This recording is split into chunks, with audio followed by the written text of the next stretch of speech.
Harp On Sports, the Bar Podcast Media Audio Radio Network.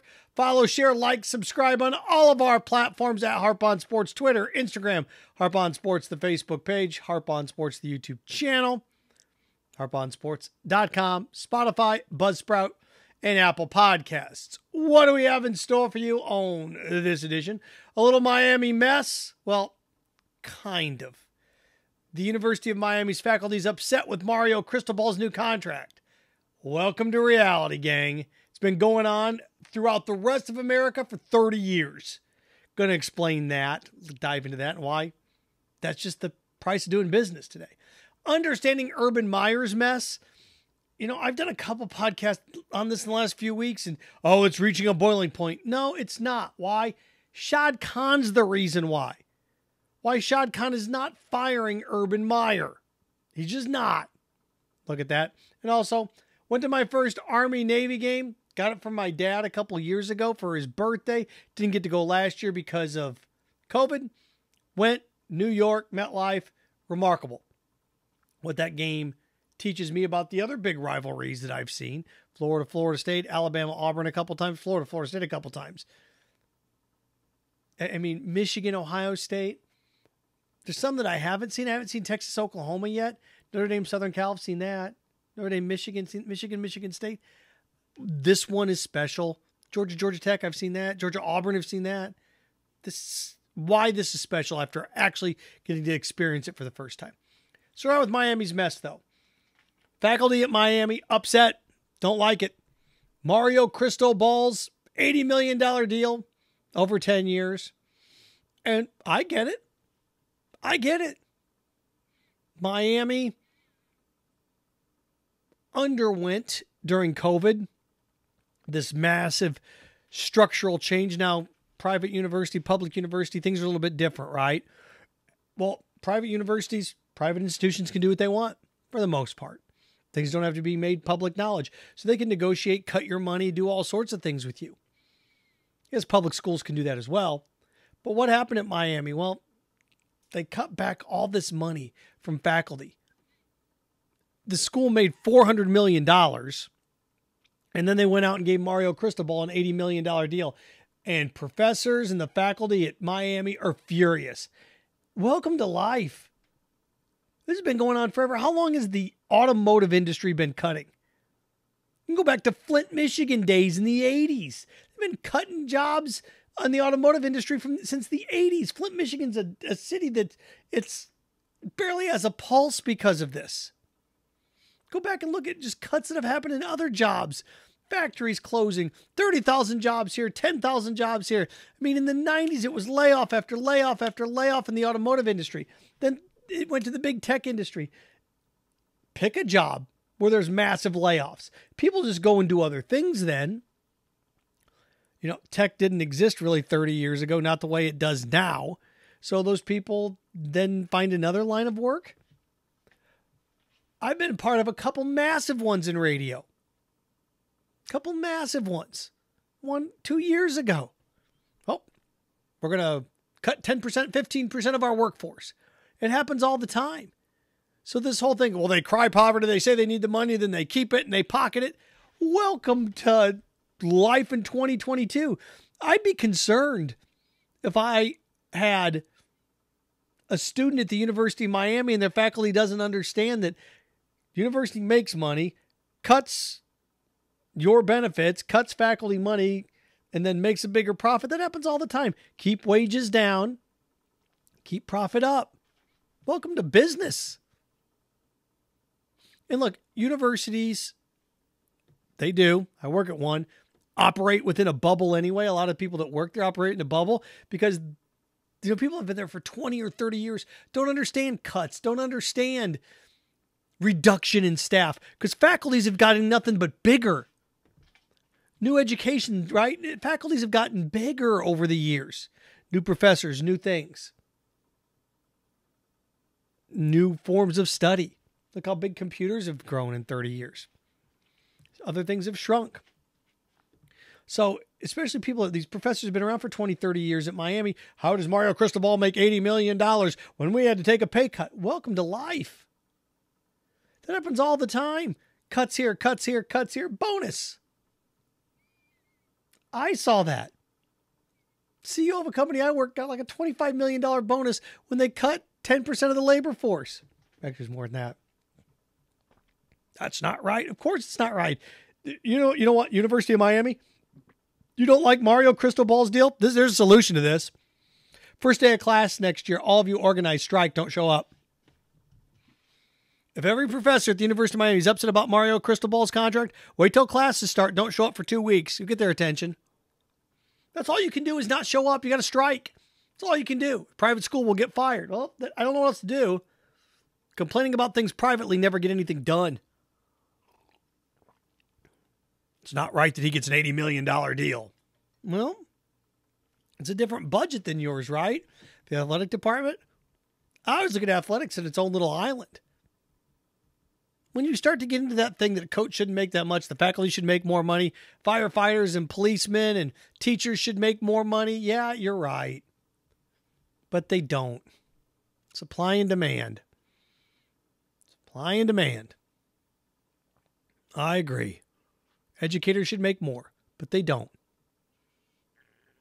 And, the thing is, $80 million, the way television network contracts pay out and what's going to happen at Miami, $80 million, he takes them to 2 or 3 major bowl games, they're going to make their money back. Education is secondary at major universities when it comes to football. Football, you can make more money. Think about this. A football coach and his staff bring 100,000 people into a stadium. Even more consume products online. Buy gear, buy merchandise. A professor brings in what? 100 students a semester?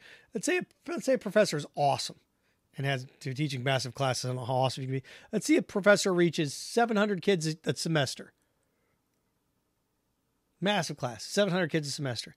Football coach reaches that many 10 minutes after the gate opens for one football game. It's a profit thing. Navin Johnson, the jerk. It's a profit thing. So Miami faculty, anytime anybody's not accustomed to real world experiences, it's just funny that the University of Miami faculty, which is a great institution academically, it's not fair he's making that much money. We just had to take a bunch of cuts. They just cut a bunch of money. School made $400 million. We had to take cuts, and they're paying $80 million. This isn't right. What do you think was going on at GM and Ford when they're making cut after cut after cut the last 40 years? You've been paying attention? Flint, Michigan. Been paying attention at all? It's a raw deal. Go on strike. Don't show up for the first month of class. You'll get their attention. Now, is the University of Miami going to hire all new professors in that time? No, but if kids are sitting around for a whole month, you'll get their attention. Either that or you can complain anonymously. See what gets done. So there's that at Miami. Urban Meyer. Last podcast we did talked about he's not going anywhere. You have to understand the Urban Meyer Shad Khan relationship here. Shad Khan came out and said he's not going anywhere.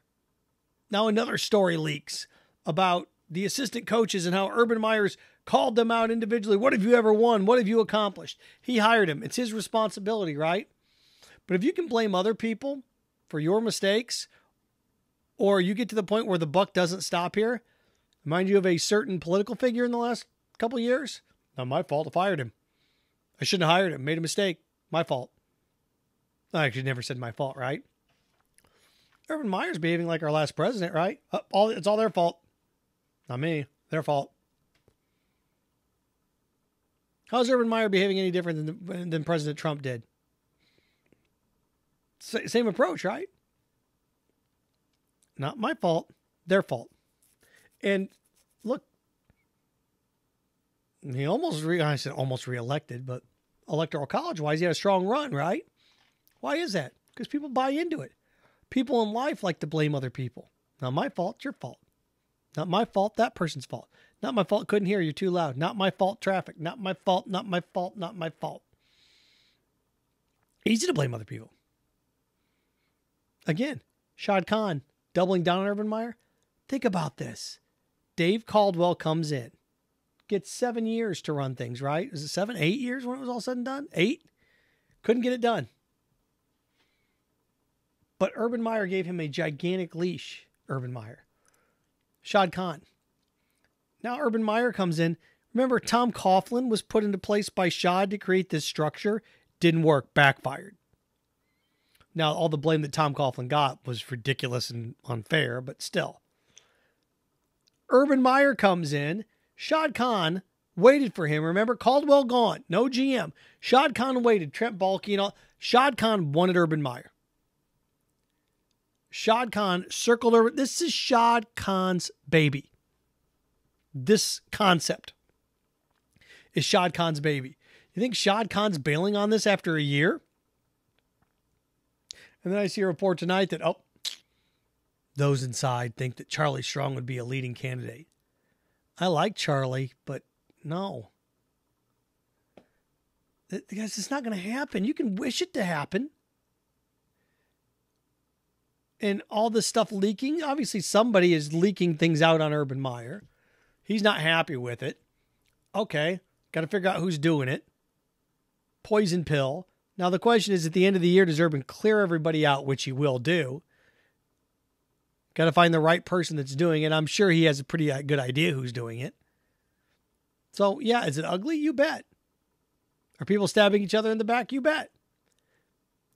But I can think of 48 million reasons why Shad Khan's just not going to come in and blow it up. Actually, it's more than 48 million. By the time you count all the assistants and everything. If Shad Khan blows this up, he's going to have to pay Urban Meyer $48 million. He's not going to do it. He's not.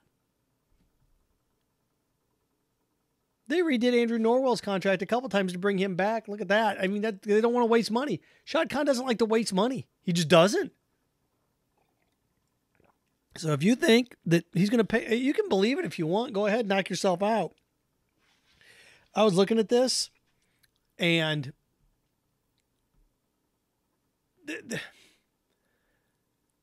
the way this is constructed, you almost have to let it roll. Now, there's one person that can end all this.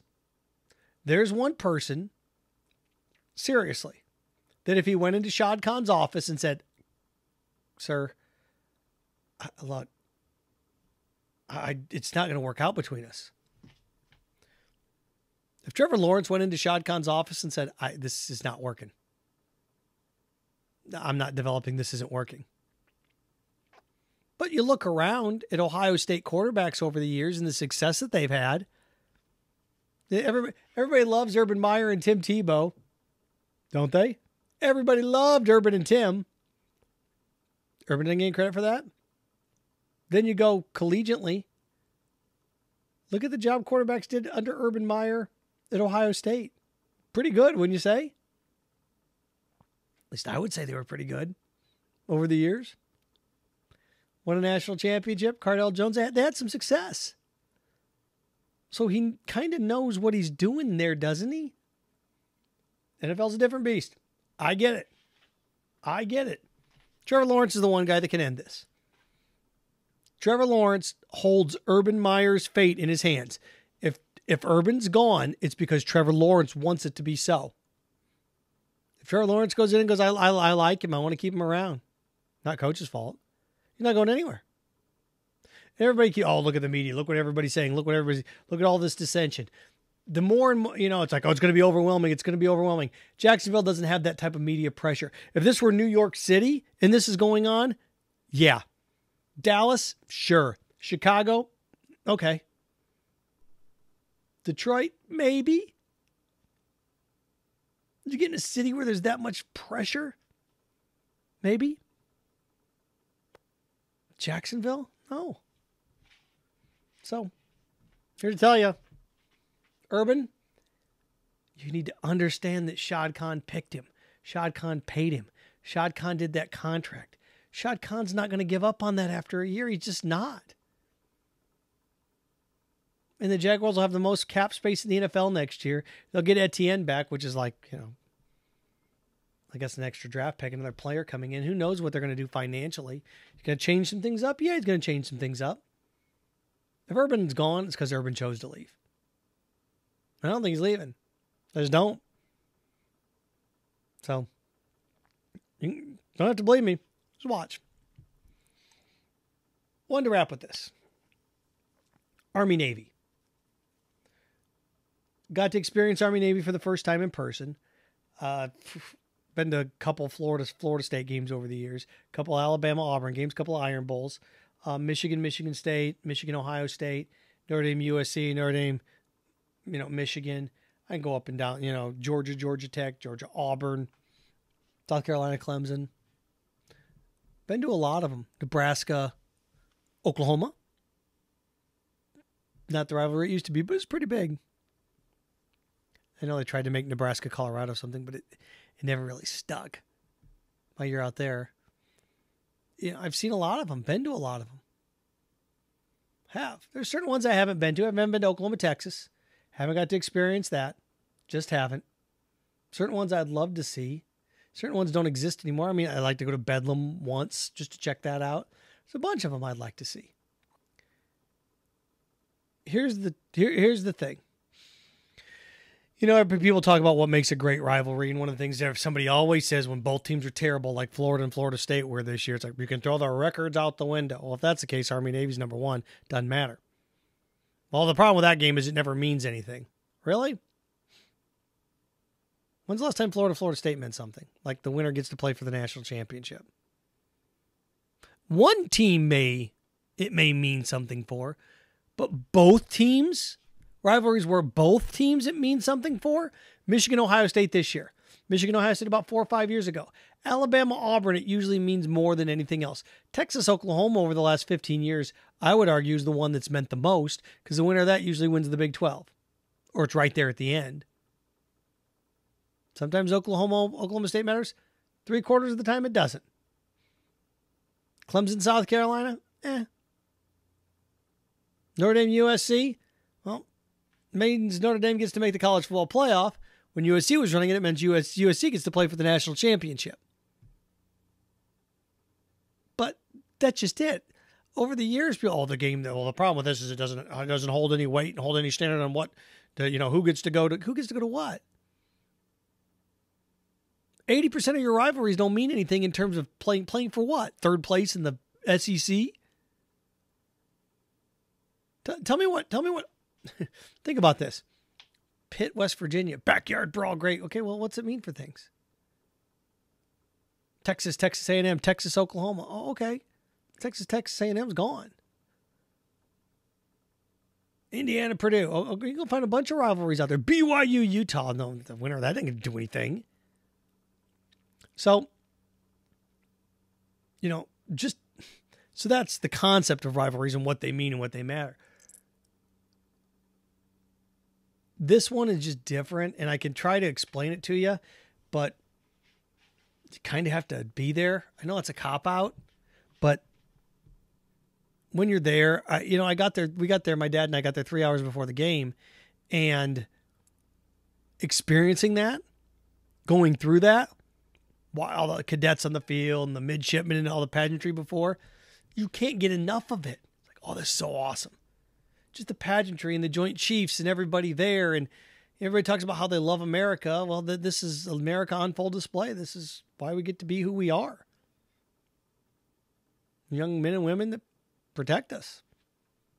Willingly choosing to do so. Not forced to do so, choosing to do so. The best of us. And,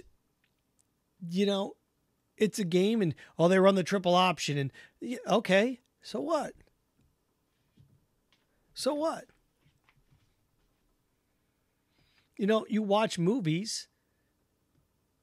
I think people would be hard-pressed to say Rocky 1 wasn't the best one. The simplest ones, the more crazy and the more abstract and weirder they get, the less special they are. Core, raw is what makes it special. Well, the core and the rawness of this is what makes it special. And, this is everything to them. It is. It is everything to them. But they're mutually respectful of one another, too, as they fight and they play and they claw and they scratch. And then afterwards, we saw cadets and midshipmen hopping in Ubers and going to Times Square. And they love their country. This is their thing. They play this football game. The football game's almost secondary to everything that's going on. But just the electricity and the respect and everything that goes into it. And, yeah, they'll get in each other's throats on the field. But you saw after the game, there's no fighting. They shake hands. One team is crushed that they lost. One team, that's sportsmanship. There's got to be a winner. There's got to be a loser. We hate to lose. We had a chance. We blew. Everybody should experience it. They should. And what's interesting about that is this is one of the big observations that I made. Every college football game you go to, the crowd gets their cues from the band. Da, da, da, dun, dun. Oh, here we go. It's fight song time. First down. Oh, yeah. Every college football game you go to, the crowd gets their cues from the band. Not this one. That's the biggest difference that I could make in terms of the atmosphere at the game. What makes the atmosphere there special? When you say the students, it actually is. It's the cadets and the midshipmen. And the energy that they provide, they're the ones that push the atmosphere. They're the ones that push the momentum. They make up about 25%, not even that, maybe 20% of the people in attendance, and they push the narrative. The band are the cadets and the midshipmen, not the band. Again, college football, your cues. Next time you go to a college football game, like, the band's cueing us. The band's cueing, and you follow along. Pavlov's dog, right? Ring the bell. Fans sit there, and they get their cue, and they follow their cue. Oh, okay. Not this one. The cue comes from the energy. The cue comes from the game, not the band triggering the fight song. That's the difference. People drive the passion, not percussion driving the passion. And band's fine, whatever. If you love it, that's fine. But I'm telling you, what makes this one unique is the people in the stands push the passion. It's not the band cueing you, ringing a bell. Okay, here's what you do now. Here comes this chant. And look, Florida has its rivalry, has its traditions. Tom Petty, those things are cool. Those things are fine. But I'm telling you what separates Army and Navy from the rest of them. It's the people. It's the people inside that stadium. That's what makes it special. And I don't, there's still ones that I want to see, but after watching that, it's like, oh, you've never seen an atmosphere. I've never seen anything like that in my life. And in New York, the 20th anniversary and 9/11 and all that. Also did some cool things, after the Army-Navy game. My dad and I went to the Polo Grounds. I'm always fascinated by old baseball stadiums and things that don't exist anymore. I don't know why. But I guess it's a nostalgia thing. Oh, here's where this used to be. Here's where this used to be. Here's where this used to be. And going to the Polo Grounds, where home plate is, in the Polo Grounds, what do you call them? The projects is what they are. But was it Coogan's Bluff and the brush staircase and all that? That stuff's so cool to me. Ebbets Field. That of all the things in New York that I got to experience, that was the thing that is. We went and did it, and then we went on a Sopranos thing. Pizza Land is fantastic, by the way. Oh my God, it's good pizza. And also Holston's, it's an ice cream shop where Tony, allegedly, at the end. But through all that, Ebbets Field was one of those places. Going there in Ebbets Field's apartment, I could sit there and say, you could wipe out these apartments and build a park right here today. You could do it. Fair to the residents there. But I loved Brooklyn. My tour in New York. Loved it. Polo Grounds, you couldn't build a baseball park there. You couldn't. You couldn't. You just really couldn't. Yankee Stadium's a mile away, 2 miles away from there. But Brooklyn, if anybody, come on, some mayor, get some cojones, tear those apartments and I'll put a ballpark back there. I just thought that neighborhood was so cool. So neat. Special. Army Navy. There we go. Harp on Sports, the bar, podcast, audio, radio, media network. Follow, share, like, subscribe at Harp on Sports on all your platforms. Buzzsprout, Spotify, Apple Podcasts, Harp on Sports, the YouTube channel.